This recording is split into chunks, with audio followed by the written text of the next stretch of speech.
The Bulls have 3 seconds to try a shot and try to win the game. This is the Notebook Wagering Show on the Wylde Style Network. Here are your hosts, Q, Smitty, Matt, and J Cam.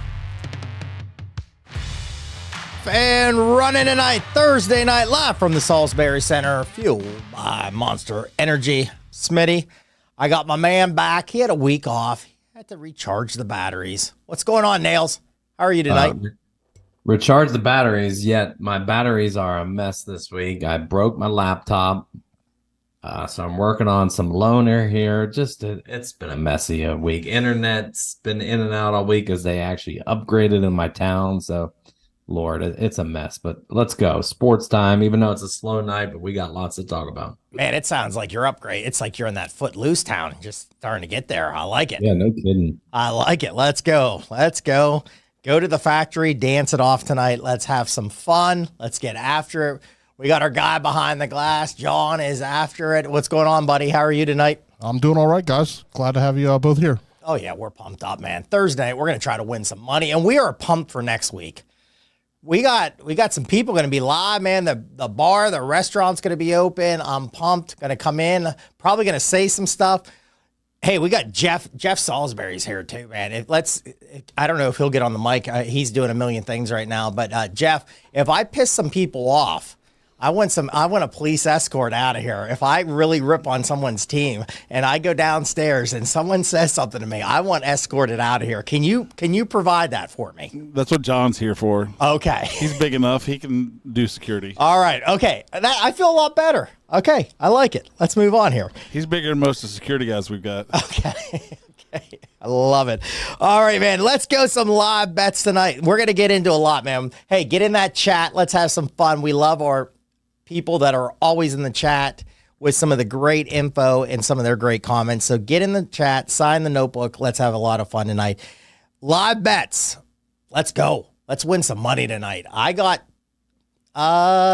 one still ready to go off. I'm one right now pending. Maddie, are you playing it? And they're not a big card, man. These Thursday nights are really slow, especially in Major League Baseball. I do have a Major League Baseball play. Maddie, you are on anything tonight. Your team's ready to tip off about like midnight tonight, I think. But what's going on tonight? You have any live bets? Yeah, so, I'm going to do two just because there's two big games. Let's start with the Sixers. I'm actually going to lay the 3 with the Sixers. Probably not smart. It'd probably be better just to do the money line. But I think they are due to cover at home for a couple of reasons. A little bit of rest there. So let's see. Maxey off the big game. And the crowd tonight should be absolutely crazy. The owners, I guess, passed out. Owners, management, whatever it is, passed out 2,000 tickets on the streets today. So average Joe who can't afford to go to a playoff game is going to be there tonight. That place is going to be livid. I think the Knicks only have one guy, Brunson, who's throwing up 40 shots a game. I don't think they can continue. You saw that at the end when Josh Hart finally struggled to shoot the ball a little bit. So I think the Sixers cover 3 tonight. I got it at -110 earlier today. And I'm going with Boston Bruins tonight on the puck line, which is a big read. Puck line. Nice. Yeah, I think it's do or die for Toronto, obviously. And Boston blew a 3-1 series last year. They look like ass the other night.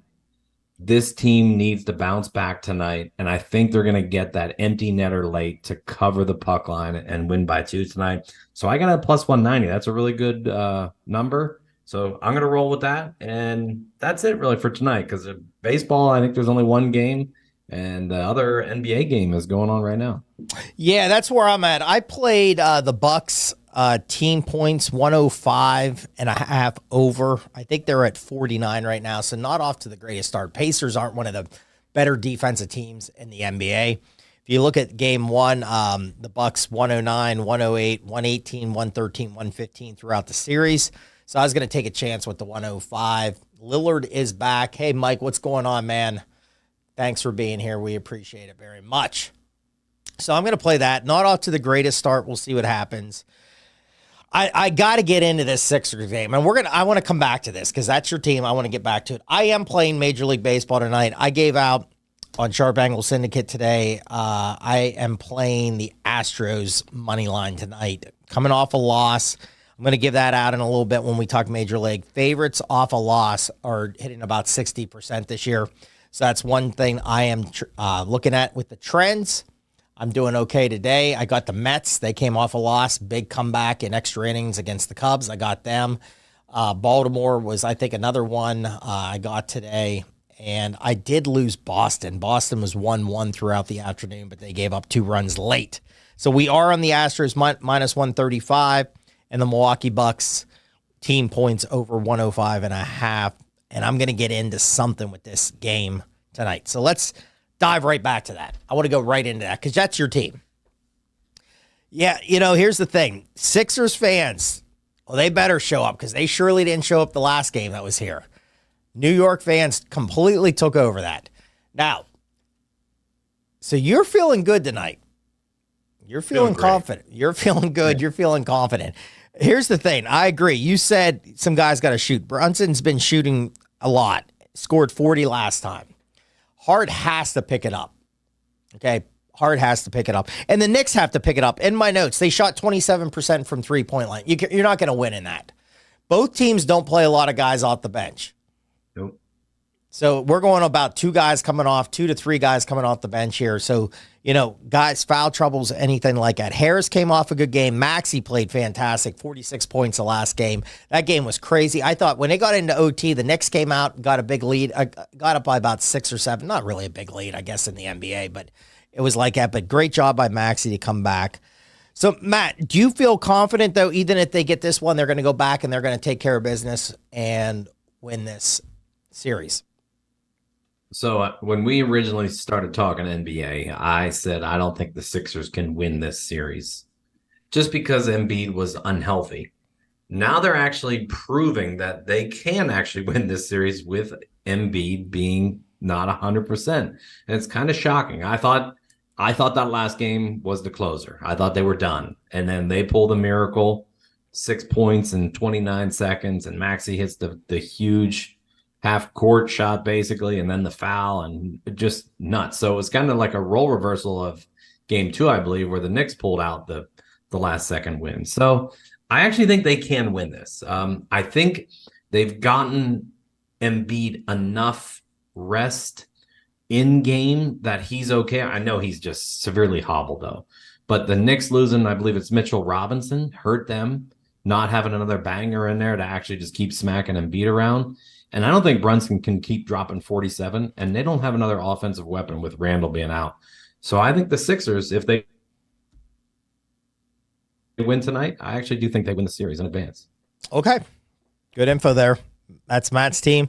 So, Matt, I'm going to ask you here. So, I'm diving in. I watched, last night's games weren't fantastic. Boston really took care of business against the Miami Heat, which we kind of knew that was going to happen.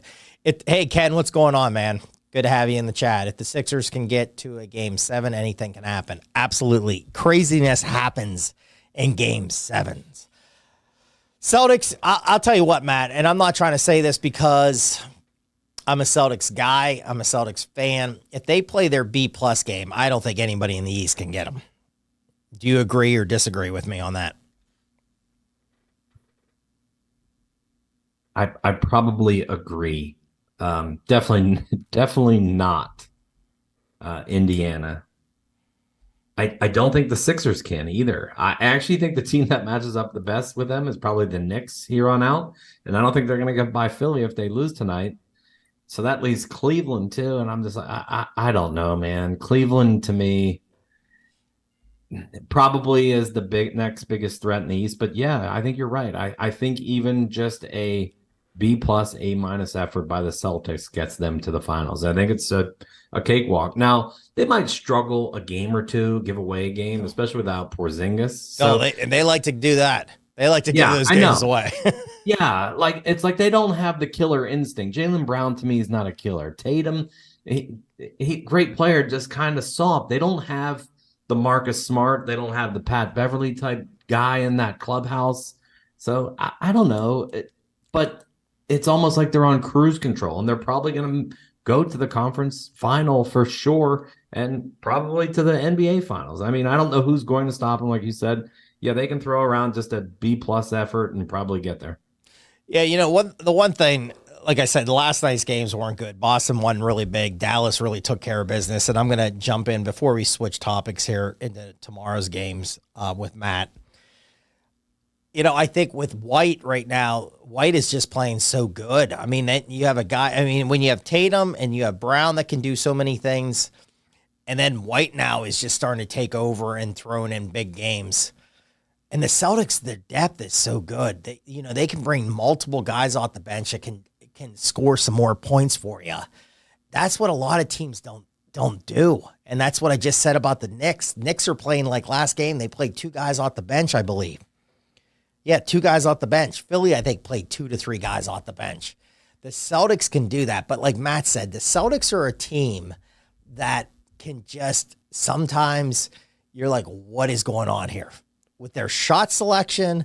And, that's the whole NBA, Matt. It's just so many 3-pointers sometimes. And you're like, okay, you got a big lead, take the ball to the hole, get fouled, shoot some free throws. Brown's not shooting free throws very well for the Celtics right now in the playoffs, but we'll see. So, okay, so Matt, you said Cleveland. Hey, they play Orlando tomorrow night, and I'm going to keep an eye on this one. Orlando is -4 right now on scores and odds.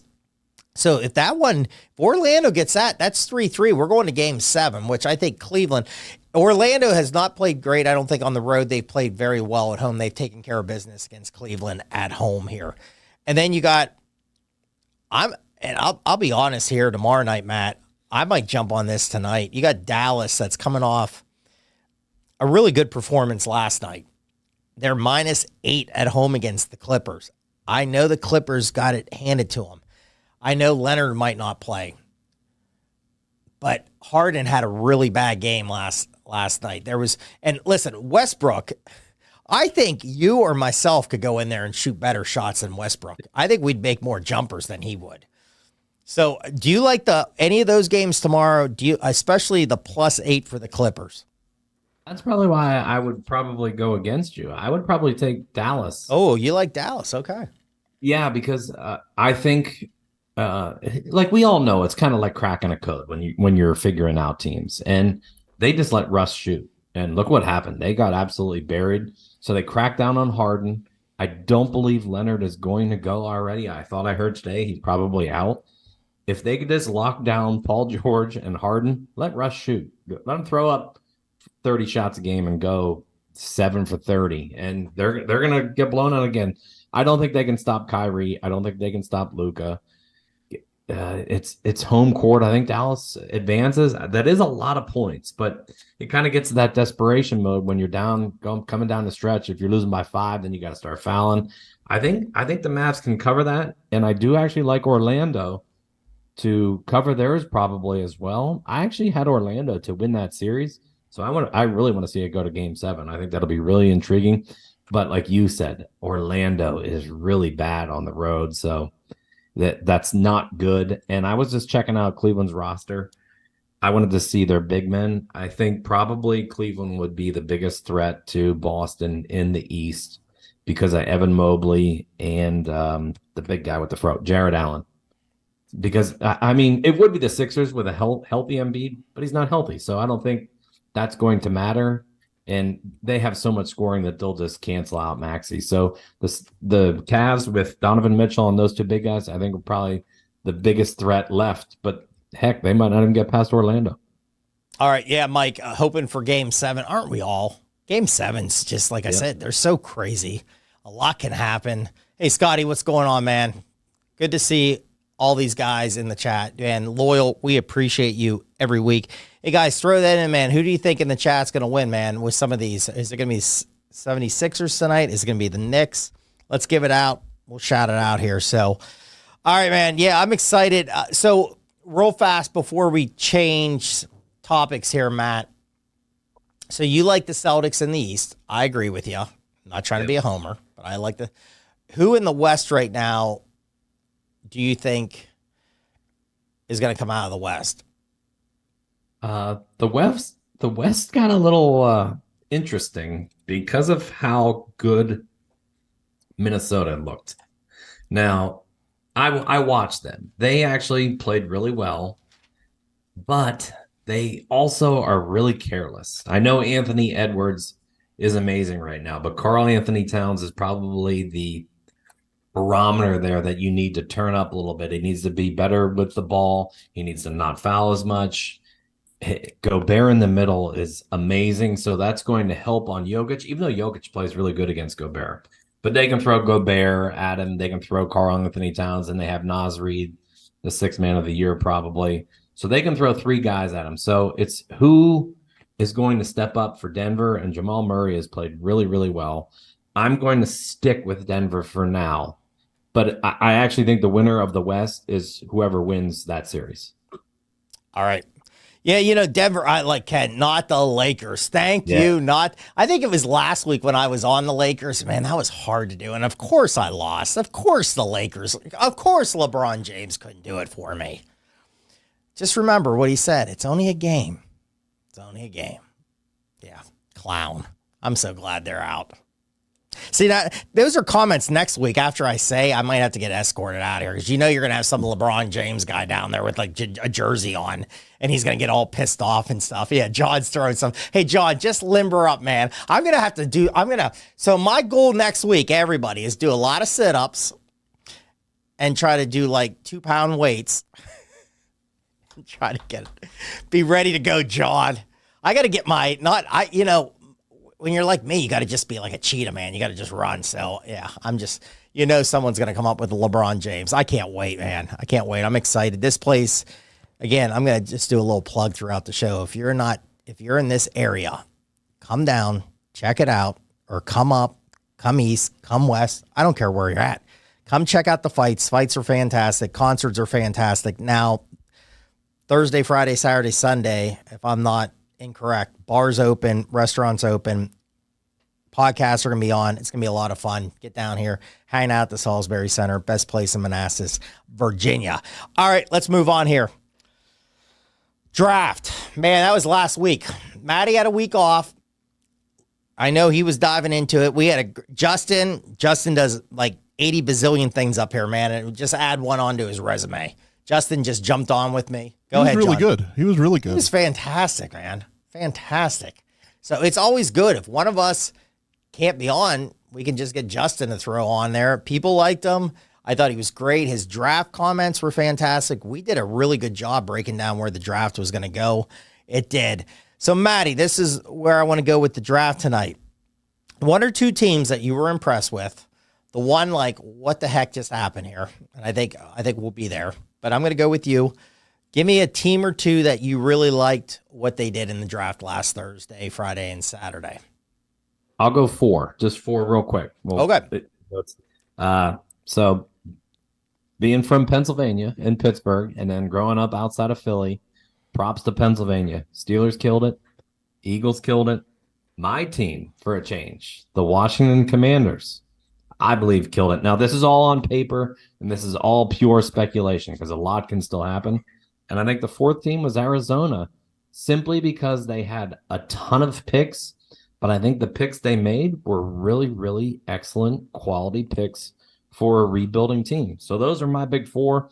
If you had to make me say who had the best draft, wow, that would be tough. And I know it's dumb, but per the analysts and the draft experts, I'd actually have to say the Washington Commanders, which is nutso because guys like Kuiper and those guys who really, really break down this stuff love the guys that the Commanders drafted in like the second and third rounds. Like they're saying how big of steals these guys were, how high they had them rated, etc. But again, it's all strictly on paper. And I think the Bears are there too, just because they had Caleb Williams and Adunze. If they could have had a couple more picks in there, I think I would have bumped them probably to the top. But yeah, those are 4 or 5 really, really good draft teams. All right, I just want to go in the chat. I always try to do that. Over the Lakers, Scotty. Yeah, I think everybody is. So we'll go back in the NFL. Commanders and Eagles, unfortunately for my Cowboys, had a good draft. That's from Ken. Chiefs did well also. Yeah, Ken, we'll get with the Chiefs here. Great draft. Commanders were impressive. From Mike, I absolutely agree with you. Where am I going? Hey, I'm going to sound very similar to Matt, and we did not lay this out. I thought Pennsylvania did great. Now, I'm a Steeler fan. I loved what the Eagles did. Eagles secondary was weak. What did they do? They got the Toledo kid that that was linked with the Steelers. There was even rumors the Steelers were going to trade up to get him. Eagles waited, got him. They got the kid out of Iowa that somehow got in the second round. That kid was a first-round talent. That really made their secondary fantastic. I think the Eagles are going to be a really dangerous team. And the Eagles last year stole the kid from Iowa. Absolutely, Ken. I agree with you. I think I said it last year. Even when the Eagles were winning every game, John's not going to like to hear this. I said it was going to go bad, and it did go bad. Man, they went right last weekend. That's what they needed to do. Good teams do that. They're going to be right there. Put a ticket on them to win that division already. I think they're going to be in good shape. Steelers, yeah, I thought Steelers crushed it. I thought the Steelers absolutely. I love everything about what the Steelers are finally doing as an organization. They're getting the offensive line. I said it for years. We've done draft shows. We had our good buddy Ken Hallman on, and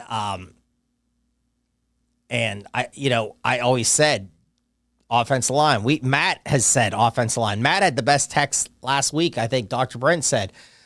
He said something. He goes, the Steelers are finally waking up. They're starting to see it. Fly, Eagles, fly from John. Yeah. All right. Yep. So I like that. I like what the Bears did too. I had the Bears down. Now they had the number 1 pick. Are we sold on the quarterback yet? No, because in the chat, I know Ken's going to probably put something in that, he's a bust. I read the thing that someone, if it was true last week, that they think he looks like Prince. He acts like Prince. So we'll have to see. Dunze, I love, but you got it. You had to get him at the quarterback position. You got the wide receiver. Their defense is so good. Chiefs. I like what the Chiefs did because one of your wide receivers is going to be in jail probably or going to miss at least a little bit of the season. So I like what they did. I thought the Bengals did okay. And you know what I love the Commanders too. So Maddie, I'm right with you there. I like what they did. I thought they did great. We'll have to see with the quarterback. Could it flop? It absolutely could. But love the DB from Michigan, and I'm not trying to say it because I'm a Michigan fan, because I love Wilson going to the Steelers at wide receiver.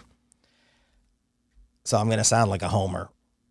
But that's why they won the national championship. They had good talent. The tight end, they needed a tight end. They got one. I know Matt wasn't very happy at that spot with the tight end, but they needed a tight end. They got one.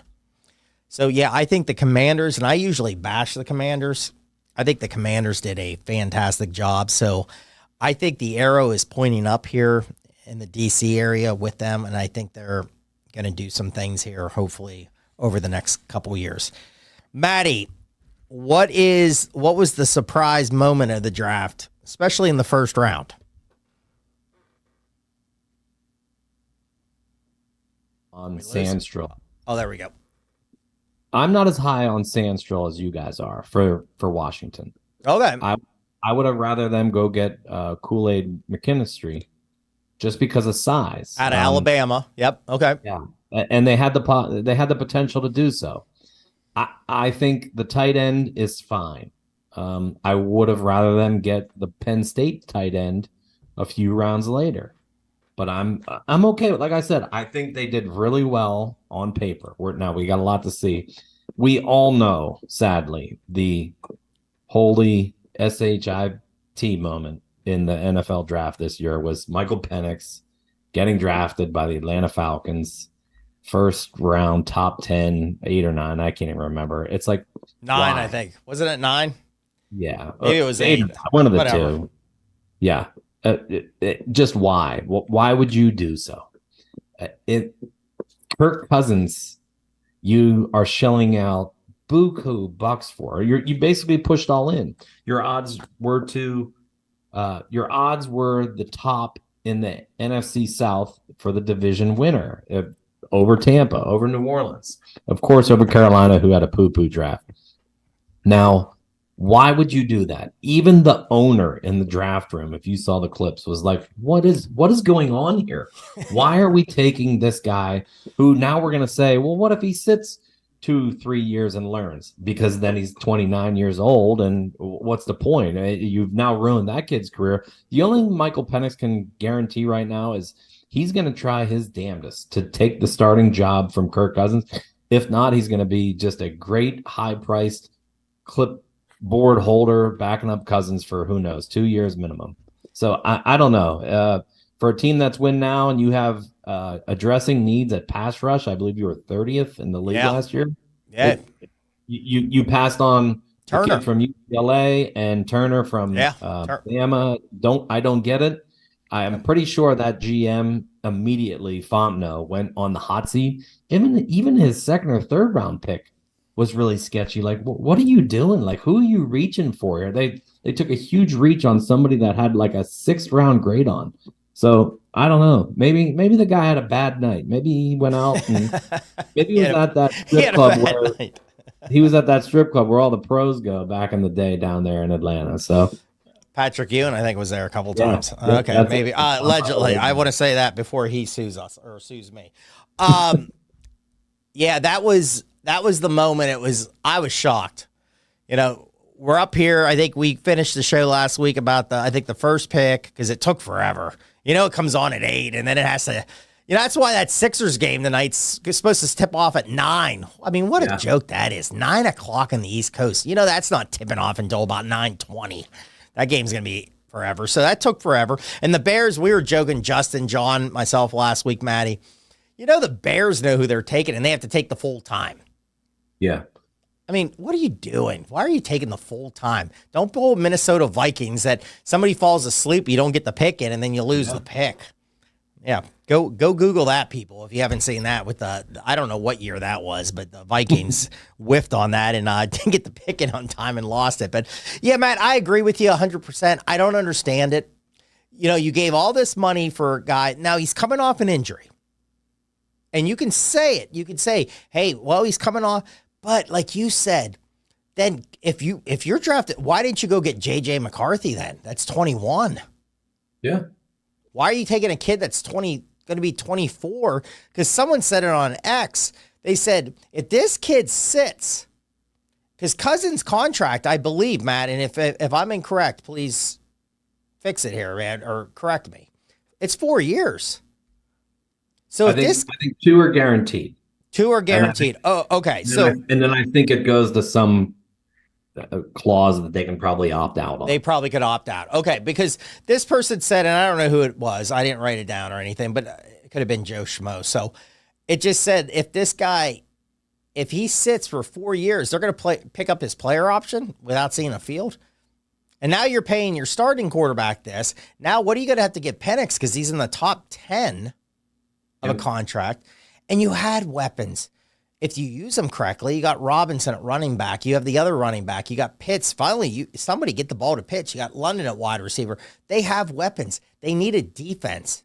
Turner, I think, led the SEC last year with 11 sacks. And you pass them and get a quarterback. Yep. Well, you know, that's why very soon, I don't know who this GM is, but he'll probably, I don't know. We always joke and say be pumping gas, or I'll take a large with my Happy Meal or whatever. So he's going to probably have another job here very soon. So other than that, Matt, you know, I love drafts. I think they're a lot of fun. We'll have to see. Like you kept saying, I think it's 100% accurate. It's on paper. We have to see. You don't know where it's going to pan out at all. You got to see. Najee Harris today didn't get picked up his 50-year option. Any thoughts on that with the Steelers? Smart move.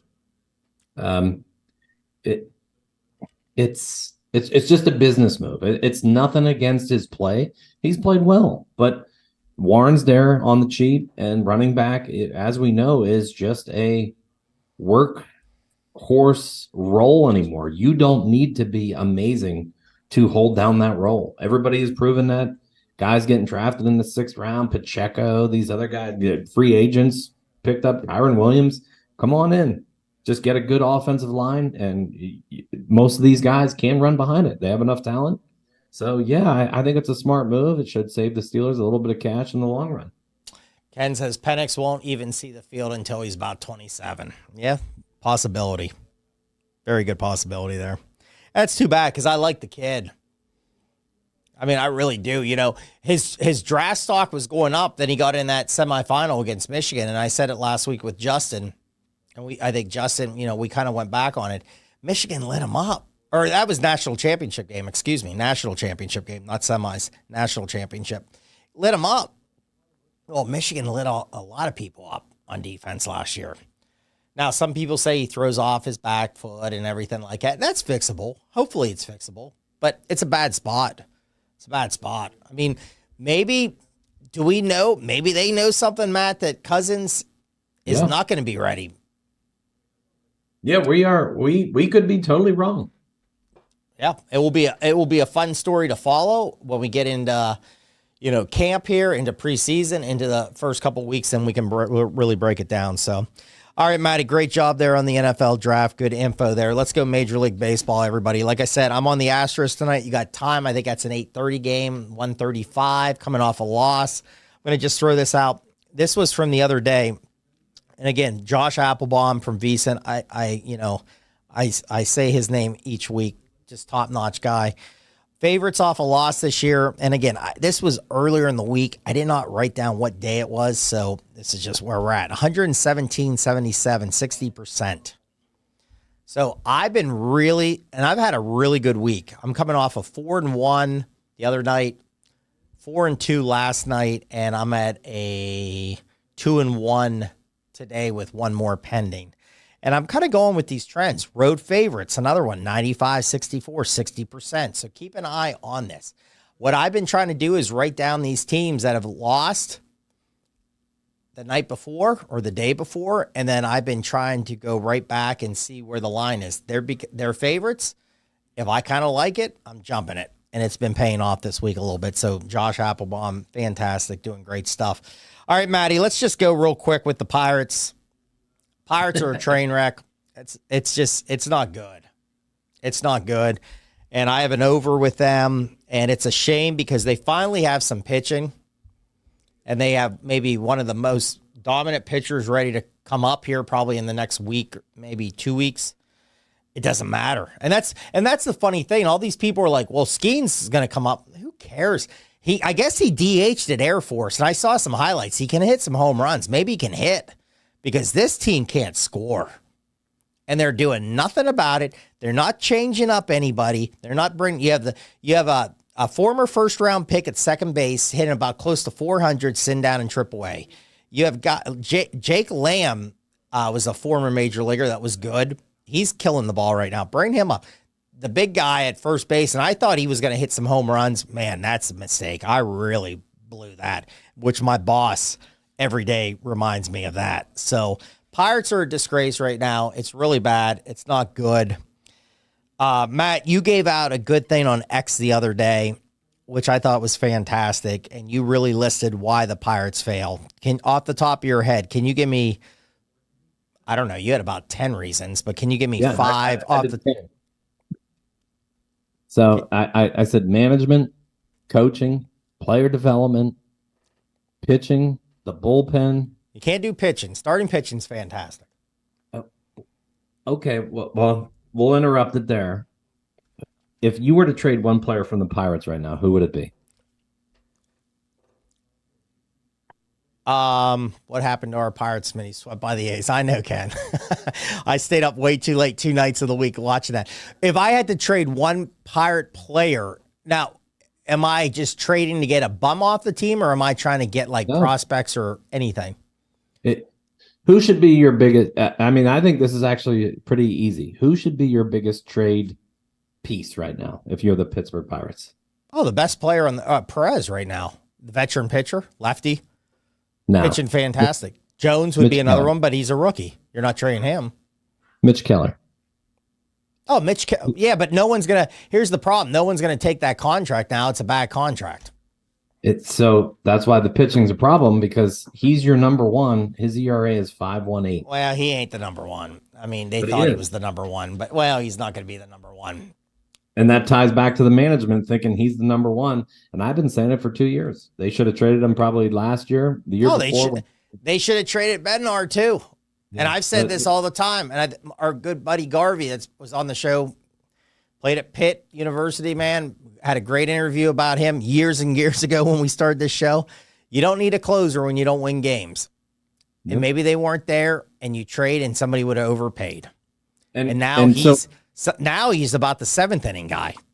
So that maybe list, the 6th inning guy. I just pulled it up. That list was management, player development. And by player development, I mean O'Neal Cruz, who has all the talent in the world, and I saw somebody sum it up perfectly the other day, and I wish I would have pulled this name out myself. It looks like an athlete. Can hit, can throw, can run. It's basically infield Gregory Polanco right now. He doesn't know how to play baseball. Yeah. Can I jump in real quick on this? Because my boss looked at me today and said the Dodgers supposedly, and I don't know if he told me who put this out, but they said the reason why the Dodgers traded him for Tony Watson, and that was the deal. I was going to say Polanco. Cruz was in that deal. Was they knew the talent was there, but they just don't know if he has baseball IQ. Yeah, he's an amazing athlete that just doesn't know how to play baseball. Yep. Polanco is what everyone's referring him to now. Then the other things was hitting approach, which is basically falling on coaching and the hitting coach. These guys just are. Jack Sawinski has basically regressed to a AA player. He's horrible. Yeah, Tellez, awful. He's Henry horrible. Davis, regressed. He's horrible. Yeah, it's really bad right now. Yep. And then I went with pitching, bullpen, fielding is bad, base running is bad. And I actually think that their coaches, like the first base coach, third base coach that they've had forever, are bad coaches. I don't think like they're it's like, oh, we're supposed to be bad, so why improve on anything? We're here. And it's sad because they were hitting the ball to begin the year, they were scoring, and now they can't hit, and their approach is bad. They take pitches right down the middle. It's just they get guys on, they can't score. And the sad thing is, some of the bullpen arms are doing okay. Starters are doing great. They just can't hit. You know who the best player's been this year, which is crazy. Connor Joe, without a doubt. No, besides Connor Joe's Jared been fantastic. Joey Bart. Joey Bart too, absolutely. Yeah, Connor Joe and Joey Bart have been fantastic. This is what they need to do, and I said this to my boss today. The season's not over. Now, I'm not saying they're going to be in the playoffs. Can they win some games and improve and be like, okay, we can get Skeens up and they got to start hitting though, because it doesn't matter. You could have you could have Nolan Ryan pitching. It doesn't matter. You get down 1-0, you're going to lose. It's time to make some changes. And that's the sad thing. They have guys, multiple guys. Davis should be down, the catcher. Is it Grandal, the veteran catcher, is down there, had an injury. He's doing well, playing well. He's been catching Skeens. He should be up. Go with him and Bart. You bring Gonzalez up. Bay, the speedster, comes back up. I mean, he wasn't great last year, but he's hidden down in AAA. You got to make some change. There's no changes. And they don't. And here's the sad thing about, and I said it earlier on the show about the NBA. Everybody shoots threes. Some people don't like that anymore. Well, the games change. Same with baseball. My dad goes crazy on this. Do they do anything to try to change it? A team that's scuffling a little bit? Nope. Do they bunt? Nope. Do they hit and run? Nope. Do they try to steal bases? Nope. Okay, then you can change it before it really goes down, like the Titanic. Titanic's starting to go. DiCaprio right now is trying to get her in that car to have a good time with her. It's starting to go. It's not there yet. It's starting to go. It's going to go down quick. So watch that movie. You'll get my point. All right. Other things, Maddie, real quick. Phillies are doing good. I've been jumping on them, so keep going, Phillies. I said it on the show to you a couple weeks ago. I think the Phillies are going to win that division. So I'm on board with that. I know you did another, man, you've been on fire on X. What was the one you gave? They struck out how many times the other night? Being a Phillies fan right now, it's fun because they're a fun team. They have good pitching. They have some characters in the clubhouse like Harper and Schwarber, but talk about total plate undisciplined. 18 strikeouts in a game, and they still win the game, I believe, 2-1. 2-1. That has to change. Has to change. If you want to be serious And that was their problem against Arizona last year in the playoffs. Too many Ks. Couldn't move the ball or move the runners. It just dumb. They need to look at, I know it's pretty asinine for me to say. Thompson as the head coach is kind of head scratching, hitting Schwarber leadoff. I know he's got great OPS and on base percentage and everything, but he's the slowest guy. You hit Trey Turner after him, who's hitting 370. But if Turner laces one in the gap, Schwarber's not scoring, and then he's holding. Heck, he might not even get the third, and Turner's got to hold up and maybe gets a single out of it. It's kind of dumb.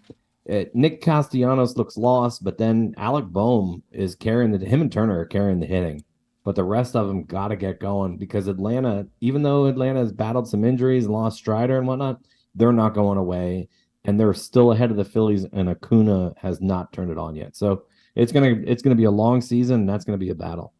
All right, I love it. Real quick, I just wrote down some notes for our audience. Twins are very hot. They've won 10 in a row. Keep an eye on them. I'll tell you, two teams very disappointed with Matt in the AL East. Tampa Bay's 2-8 in their last 10. Toronto's 3-7. Yeah, Tampa's baffling because it's the same team as last year. Arozarena is another guy who's really, really lost at the plate right now, so that's hurting their bottom line. I think they'll be okay, and I think Toronto will be okay. The problem is that's a meat grinder division, so 500 there is actually still good in baseball speak, but not in that division. It's not. And Baltimore looks super legit. I actually think Baltimore is probably the AL front runner right now, and I hope that they actually pick up maybe one more starter, maybe one kind of veteran reliever in there, because I think they can push the Dodgers, even though the Dodgers look like just a buzzsaw right now. All right, two bad teams keep an eye on, and especially gamble against. White Sox are really bad. They're 1-13 away from home. Yeah, but they swept the Rays. Yeah, and guess what? I was on the Rays twice and moneyline parlays. Colorado too, 5-10 at home. They're 2-14 away. But here, everybody, if you're a Colorado Rocky fan, you are coming to Pittsburgh, and the Pirates will probably score one run, and maybe you'll win 2-1 and get that going here. Ken, what's going on here? A little hockey here, must say. I'm surprised Colorado blew the doors off Winnipeg. Yeah, Not.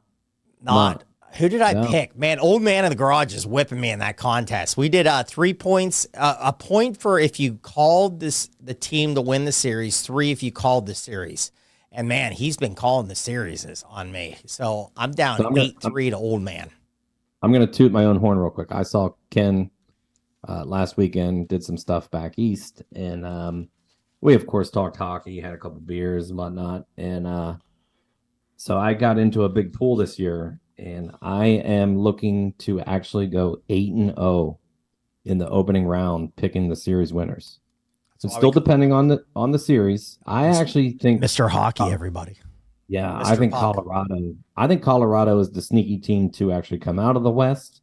And I have the Bruins to come out of the East. I went a little different. I think Carolina looks fantastic because Bobrovsky is playing crazy good.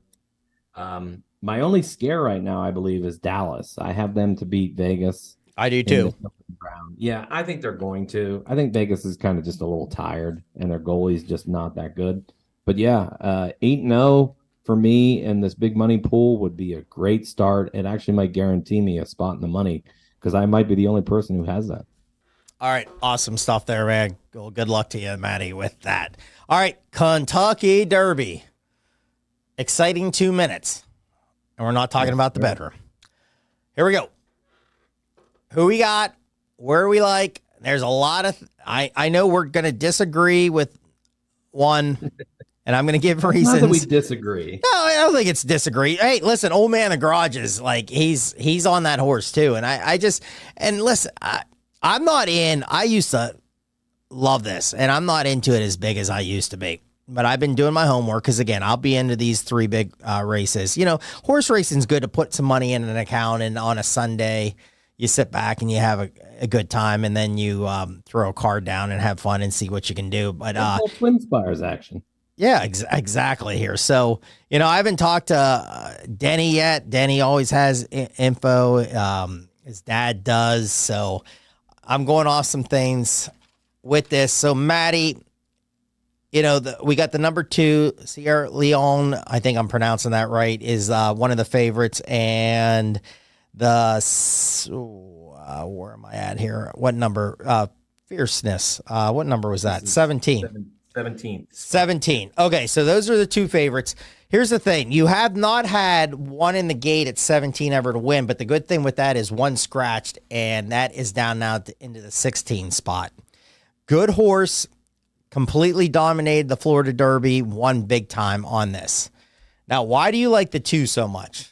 Why don't you give your little spiel on that? He's just super solid. He's just... I mean, he's the San Antonio Spurs back in the day where they just are going to be there. His pedigree isn't as good as fierceness. He's just a winner. He's a bruiser. He likes to come from behind, though. Kind of scares it. Actually, I believe out of the 4 horses I like, all of them are what they call a stalker or a late finisher. A little closer there. Yep. Yeah, closer. So I'm going to be probably just ho-humming for the first minute, and then I'm going to be like Benny Mush with the paper on my hip, smacking it, ready for these horses to make a charge. But I don't know. He's actually not my favorite, but he is my favorite out of the 2 favorites. I like him better than Fierceness because I don't like Fierceness being on the outside and getting pushed out potentially. So if Fierceness breaks well, though, and gets out to, like, if he's in, like, the top 4 at the first turn, etc., then he's going to be there at the end. Okay, so I've been listening to a lot of people on this. The number 2, here's the problem with the number 2. You just get pushed back. And this horse doesn't mind going back. What I've heard from great people in the handicap business, especially people on VSiN, which we've had a lot of guests on and we really respect. But the problem is they're afraid it's going to get pushed even more back. And some of these people are saying they don't think it can get through then everybody to come back. That's my concern with that too. Now, the 17 is the fastest horse in the race by far. Yeah. And even in that 17 spot, a lot of people thought it would get out and it would be fine. It'd be sitting first or second. And they said if it gets out in first, it might be gone and this race is over. Now, Here's the problem. It's all about the start. The start is the key. If your horse, if that horse has a bad start, it's probably done. If it gets in the back, I don't think that horse is coming back too. So that's the problem here. I like the 17 more than the 2. What I've heard, I think it gets pushed back even more.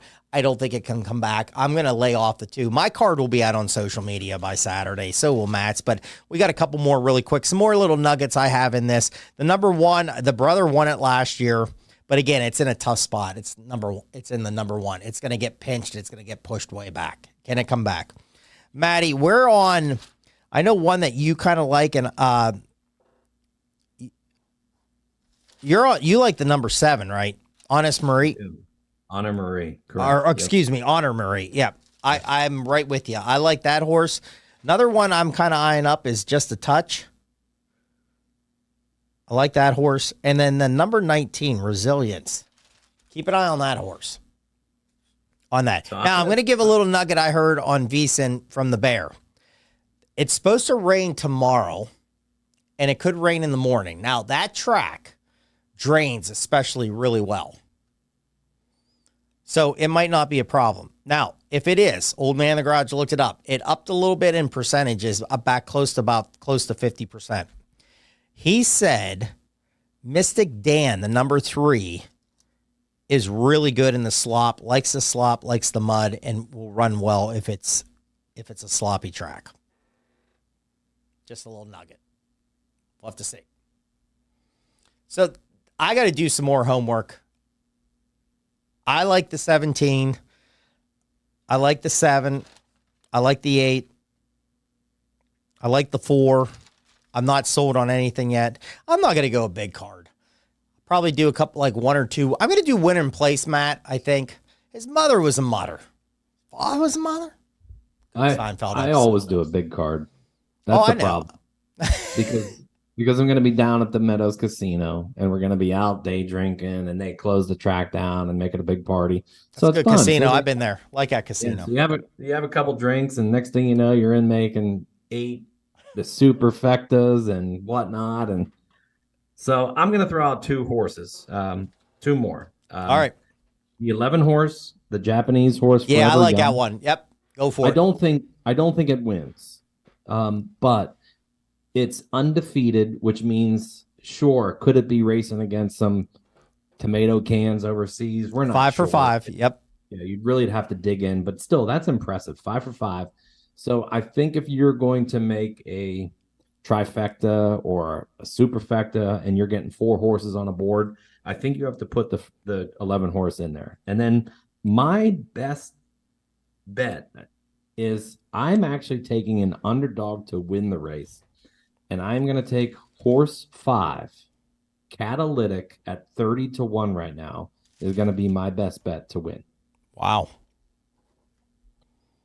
Trying to see if I have any notes on that. I don't think I do. Good things. He's actually, every race he's been in, his times have improved.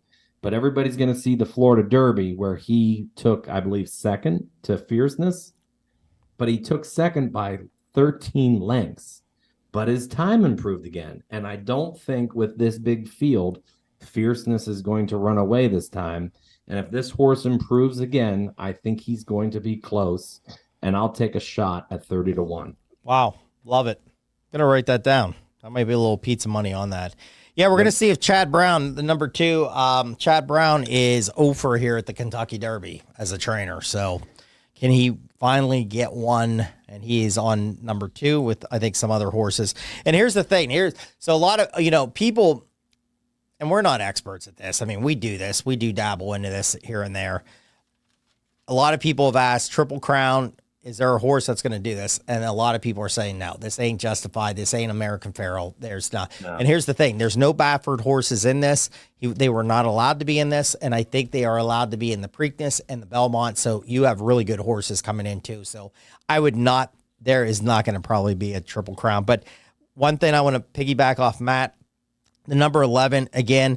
And that's hard because Old Man's been looking. And the problem with that Japanese horse, there's no speed. He can't find any speed on any of the races. So he gets upset.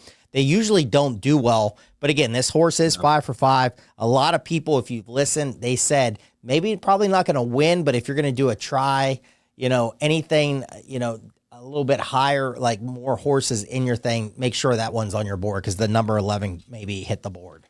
And I'm going to throw one other quick thing out. The Kentucky Oaks is the Friday race, which is just as fun. Power Squeeze, the 12 horse. Throw a little fun money on Power Squeeze. Power Squeeze. Okay, I got to write this down here. Power Squeeze. What number was that? 12. 12. All right. Great stuff. Good luck, everybody. Check our social media out. I will put my full card out on social media. Yeah, and let's try to win some money. I'll probably do mine like midday Saturday, so give people enough time before I head out. All right, sounds good. All right, man, we got one more thing. We're going to do a new little game here, odd one out. I don't know if we're going to get through all of them. I'm going to ask Matt, but then I might jump with John. John, I got one for you, which I'm going to get Matt. And if Jeff is, I know he's really busy. If he wants to jump on and if he's listening, he can just kind of flip me off and say, Smitty, I ain't doing it. I don't care. Is he good? He's going to be good. Jeff said he's going to be good. All right, here we go. Odd one out. So here's the whole thing. I'm going to give you some names of stuff. And this isn't scripted, anybody. I don't even know what he's throwing at me here. This is not scripted. So this was going to be last week. Matt wasn't on here. So what I want to do with odd one out is I want to give 3 names or 3 shows or music, and you got to kick one out. You got to keep 2. You got to kick one out. All right. So odd one out. So I'll do NFL.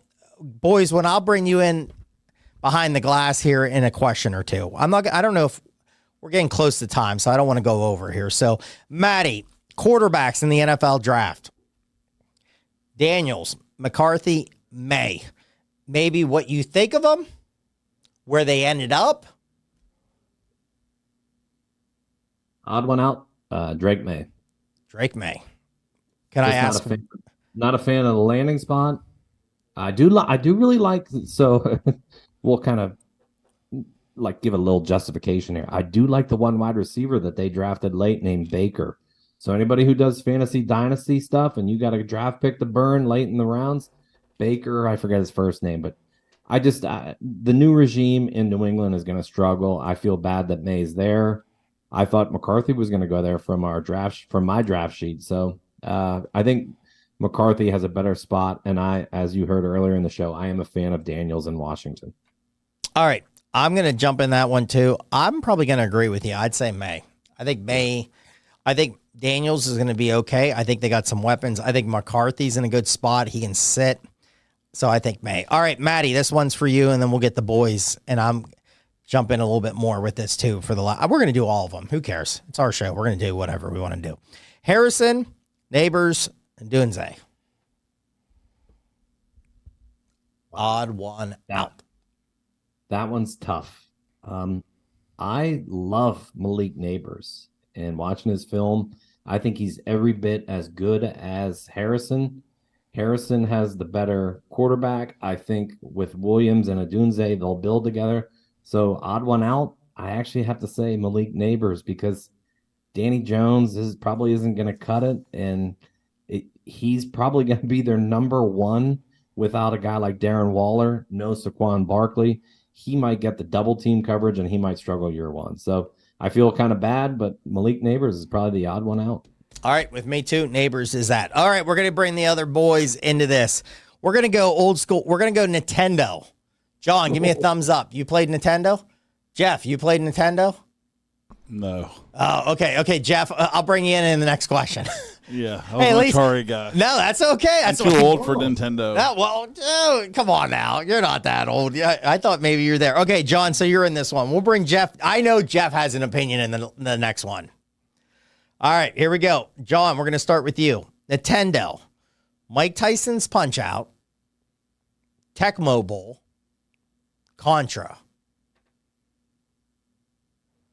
I only played one of those games. So Kick the one out then. Yeah, I guess I'm kicking out the last one, Contra. Contra. Okay, Contra. Maddie, I'll go. I am going to probably kick out. Man, I wasn't any good at Mike Tyson Punch-Out, but it's the probably best game of all time, so I can't kick it out. And he's going to come and he's going to win this fight here in late July or whenever it is, and we're going to talk about that fight. So I'm going to kick out Contra too, but up, BA, whatever it was, I'm kicking Contra out. What do you have, Matt? See, now that right there proves why Contra should be in, because it's up, down, left, right. Left, right, BA. Damn, 30 guys. You're playing Contra all day. Yeah. Meanwhile, Tyson's Punch-Out is out because you actually had to cheat to get the Tyson's to the final guy. And no way is Tecmo Bowl leaving the top 3 in any way, shape, or form. So Mike Tyson's Punch-Out is the one that's out. All right, last one here. Let's get everybody in. Odd one out here. Baywatch. I'm going to bring Baywatch back in. Because John, a couple weeks ago, always had Baywatch, man, in his thing. Yeah. All right, in their prime. I'm not saying now. I'm saying on the prime in the show. Pam Anderson, Yasmin Bleeth, Carmen Electra. John, going to go to you. Which one? What was the second one? Yasmin Bleeth. Yeah, she's out. Okay, Yasmin Bleeth out. Jeff. What was the first one? Pam Anderson, Yasmin Bleeth, Carmen Electra. Carmen Electra, definitely. Okay, Carmen Electra. I am going to go. Dirty. That's the best part about it, though. Yeah, but not in a good way. Okay. All right. I'm going to go Yasmin Bleeth, not just because what she looks like now. I'm going to stay with just back in the show. I'll go Yasmin Bleeth. Maddie, what do you got? Well, see, just because Jeff said it, I'm not agreeing with him, but I'm throwing Pam Anderson out because she's even dirtier. Yeah, but she's dirty in a good way. No, Carmen Electra is dirty in a good way. Oh man, we could be talking about this. Be real, I don't think. Well, you got to remember, one was with Tommy Lee too, so that's all we have to say there. So, touche. Odd one out. Welcome to the show. Like that game. That's a good game. So, all right, everybody. Hey, thank you so much for being in the chat. We're excited to be here. Next week's going to be a lot of fun. People in the building. We're going to have fun. But thanks, Ken, everybody, Scott, everybody in the chat. Mike, thank you so much for being here. Maddie, what do we always say? Well, Smitty, first of all, everybody check us out. Social media, Twitter, X, Instagram, YouTube. Special thanks to John and Scott. And everybody down there, and like we say, bang your bookies, everybody. Thanks for listening to the Notebook Wagering Podcast. Make sure you subscribe so you don't miss any episodes, and be sure to follow @Notebook Wagering. Until next time.